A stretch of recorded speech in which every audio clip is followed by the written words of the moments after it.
আসসালামু আলাইকুম। আজকে আপনাদের এমন একটি দোয়া শিখাবো যে দোয়াটি নবী করিম সাল্লাল্লাহু আলাইহি সাল্লাম মাগরিবের নামাজের পর বেশি বেশি পাঠ করতেন এবং সকলকে এই দোয়াটি বেশি বেশি পাঠ করার উপদেশ দিতেন।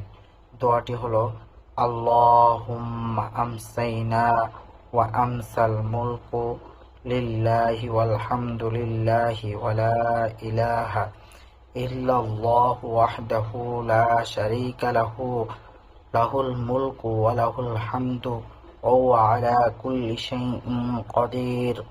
এই দোয়াটি নবী করিম সাল্লাল্লাহু আলাইহি সাল্লাম মাগরিবের নামাজের পর বেশি বেশি পাঠ করতেন। আপনারা যারা আমাদের পেজ এবং ইউটিউব চ্যানেলে সাবস্ক্রাইব করেননি এবং আমাদের পেজে লাইক দেননি, আমাদের পেজটি লাইক এবং ফলো করে থাকবেন এবং আমাদের এই নিয়মিত ইসলামিক দোয়া এবং আমলগুলো নিয়মিত আপনার টাইমলাইনে পেতে আমাদের পেজটি ফলো করে থাকবেন।